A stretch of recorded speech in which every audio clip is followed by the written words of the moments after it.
Shalom, Bapak Ibu dan saudara-saudariku yang terkasih, berkah dalam. Apa kabar semuanya? Saya berharap kita semua dalam keadaan yang selalu sehat dan penuh dengan sukacita. Amin.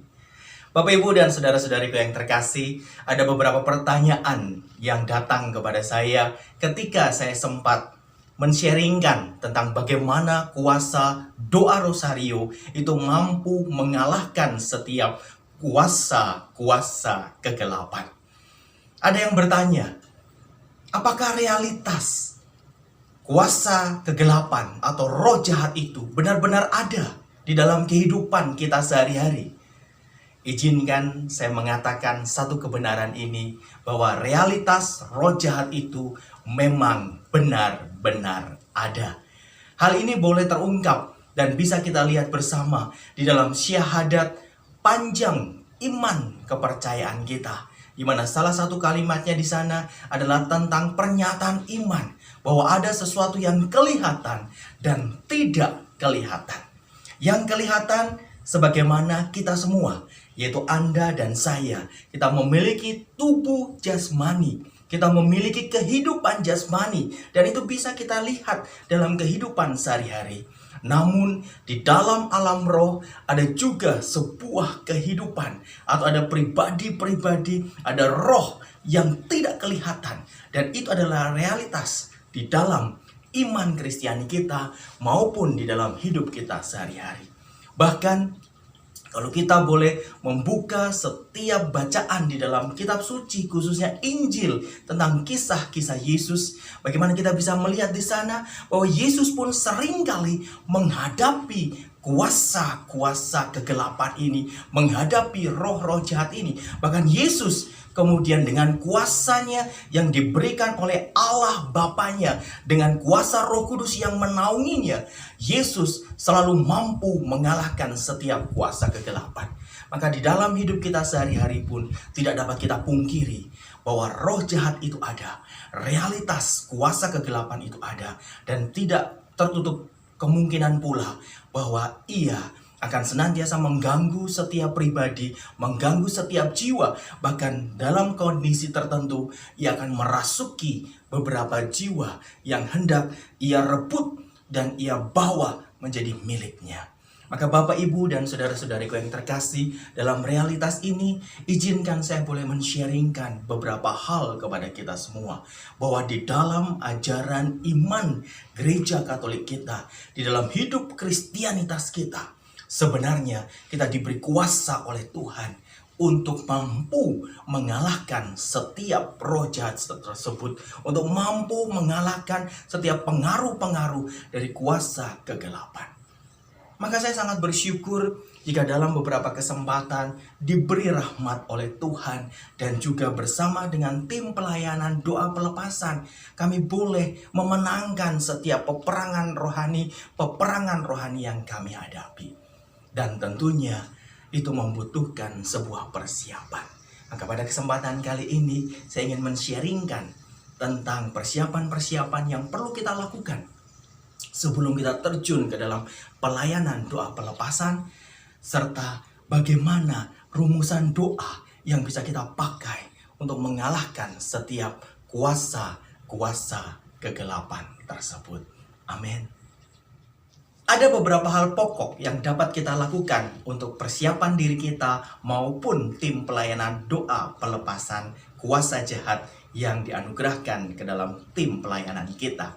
Yaitu yang pertama, mari kita senantiasa membangun sebuah kehidupan doa yang begitu intim dan dekat dengan Tuhan.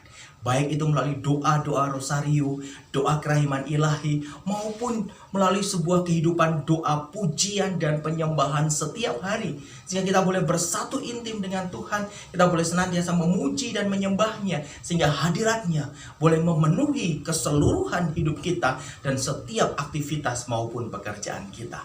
Yang kedua, mari kita rutin dan tekun melakukan puasa di dalam hari-hari kehidupan kita. Bisa saja kita mengambil 1 atau 2 hari dalam 1 minggu selama 7 hari. Kita ambil hari-hari tertentu di mana kita ujubkan puasa kita ini untuk kita mohonkan kuasa yang dari Allah dianugerahkan menaungi dan melingkupi setiap kita. Selain itu, kita juga mari boleh menerima sakramen Ekaristi, sakramen tobat sebelum kita melakukan sebuah pelayanan doa pelepasan kuasa jahat ini. Mengapa? Karena sesungguhnya sakramen-sakramen itu sebagai tanda di mana Allah hadir dalam hidup kita dan Allah boleh tinggal serta bersatu dengan kita.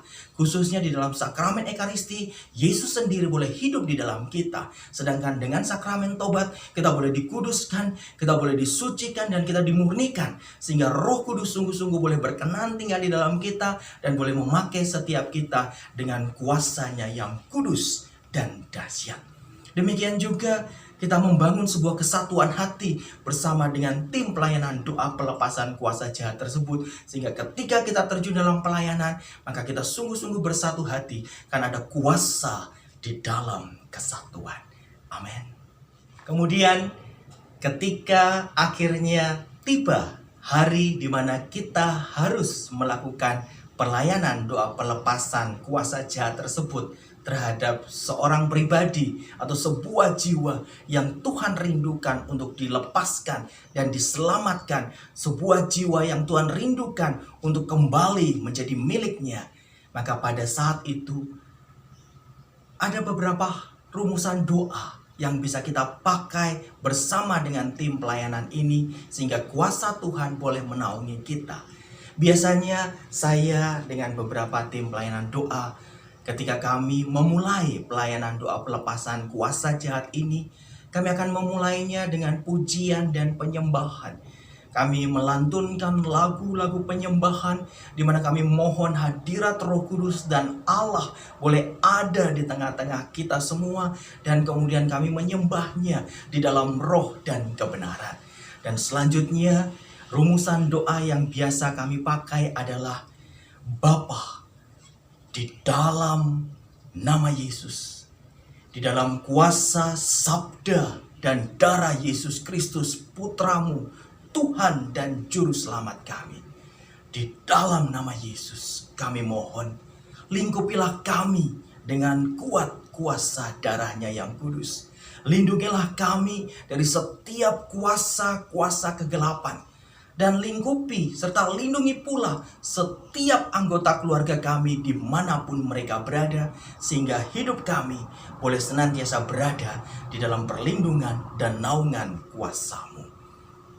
Dengan rumusan doa ini artinya kita menyerahkan dan meletakkan kuasa hidup kita ke dalam kuasa tangan Tuhan, dalam kuasa nama Yesus yang merupakan Tuhan dan Juru Selamat kita, nama di atas segala nama. Ia memiliki kuasa di atas segala kuasa-kuasa jahat tersebut, sehingga hidup kita, diri kita, setiap tim pelayanan maupun setiap anggota keluarga kita senantiasa berada dalam lingkup kuasa, kasih dan karunia Tuhan yang begitu besar melindungi kita dan menganugerahkan keselamatan bagi kita.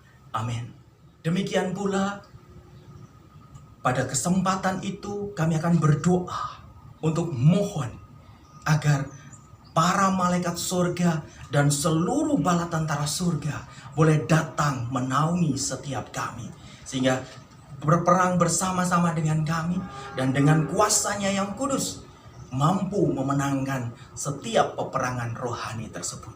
Bapak, Ibu, dan saudara-saudaraku yang terkasih, kami seringkali pula berdoa, Bapa, di dalam nama Yesus kami mohon, hadirlah para malaikat agung, Santo Mikael, Santo Gabriel, dan Santo Rafael, beserta dengan seluruh bala tentara surga.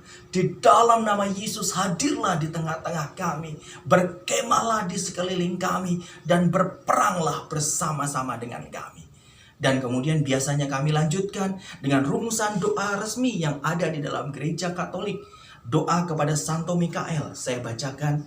Santo Mikael, malaikat agung, belalah kami pada hari pertempuran. Jadilah pelindung kami melawan kejahatan dan jebakan si jahat. Dengan rendah hati kami mohon, kiranya Allah menghardiknya. Dan semoga engkau, hai Panglima pasukan surgawi, dengan kuasa Allah mencampakkan ke dalam neraka setan dan semua roh jahat lain yang berkeliaran di dunia, hendak membinasakan jiwa-jiwa. Amin. Karena Bapak, Ibu, dan saudara-saudari yang terkasih, sesungguhnya peperangan rohani bukanlah peperangan kita sebagai seorang manusia yang lemah dan tak berdaya. Karena siapakah kita ini? Seorang manusia yang tidak memiliki daya dan kuasa apapun. Tetapi peperangan rohani ini sesungguhnya adalah sebuah peperangan ilahi, di mana kuasa Allah yang maha tinggi sendirilah yang akan berperang mengalahkan setiap kuasa-kuasa kegelapan. Dan disitulah para malaikat agung Santo Mikael, Gabriel, dan Rafael, serta seluruh bala tentara surga bersama dengan Bunda Maria kita yang terkasih.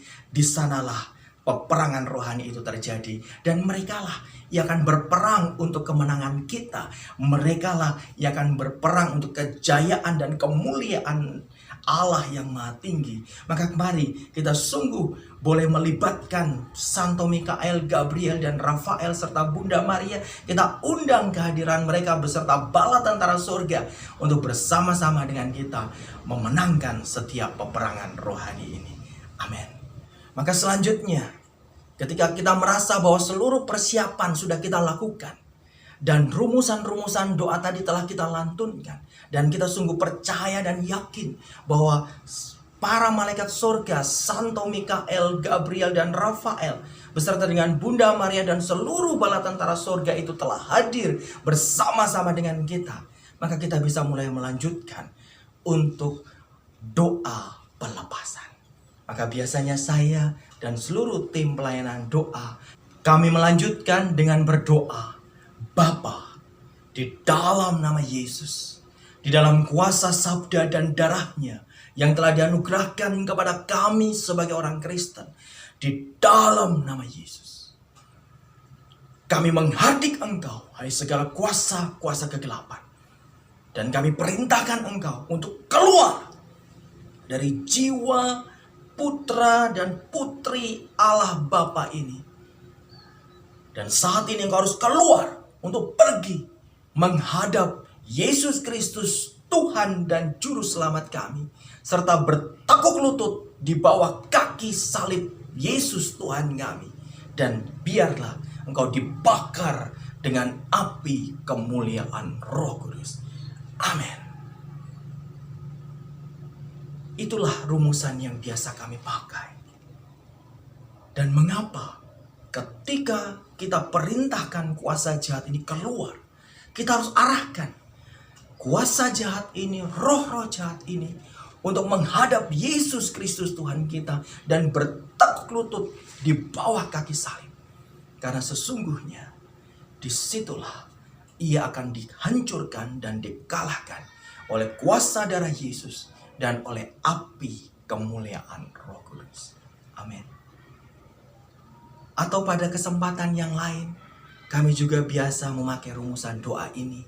Bapa, di dalam nama Yesus, kami patahkan setiap ikatan-ikatan kuasa jahat.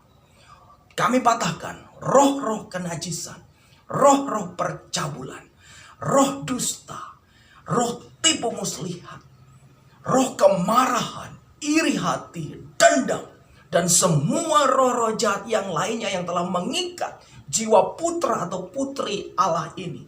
Di dalam nama Yesus kami lepaskan setiap ikatan-ikatan tersebut, dan kiranya jiwa ini boleh dibebaskan dan dilepaskan dari kuasa jahat di dalam nama Yesus.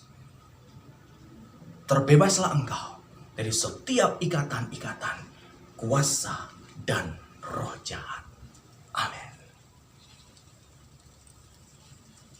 Maka kemudian Bapak, Ibu, dan saudara-saudariku yang terkasih, kita percaya bahwa di dalam kuasa nama Yesus, di dalam kuasa sabda dan darahnya yang begitu dahsyat dan besar, maka kuasa-kuasa kegelapan ini, roh-roh jahat ini akan dikalahkan. Sehingga jiwa putra-putri Allah yang begitu dikasihinya boleh dibebaskan dan diselamatkan, serta kemuliaan boleh menjadi milik Allah sekarang dan untuk selama-lamanya. Amin. Maka mari Bapak, Ibu, dan saudara-saudariku yang terkasih, saya mengajak Anda semua untuk kita harus memahami bahwa realitas roh jahat ini ada. Namun kita tidak perlu takut, karena sesungguhnya sejak kita dibaptis, kita diberi kuasa itu oleh Tuhan. Karena kita dibaptis dengan kasih karunia dan kuasa Allah yang maha tinggi, oleh karena penebusan Yesus Kristus di atas kayu salib, dan kuasa darahnya senantiasa melingkupi setiap kita. Mari kita tetap terus tekun berdoa, kita tetap terus membaca firman dan menerima setiap sakramen-sakramen, khususnya sakramen Ekaristi dan sakramen tobat sesering mungkin, sehingga hadiratnya boleh senantiasa memenuhi hidup kita, dan kita boleh menjadi alat bagi kemuliaan namanya. Kita boleh dipakai untuk menyelamatkan jiwa-jiwa yang Tuhan percayakan ke dalam setiap pelayanan dan hidup kita, sehingga namanya boleh dimuliakan dan hidup kita boleh menjadi kesaksian bagi kemuliaan namanya. Kemuliaan kepada Bapa dan Putra dan Roh Kudus, seperti pada permulaan, sekarang, selalu, dan sepanjang segala abad. Amin. Tuhan memberkati.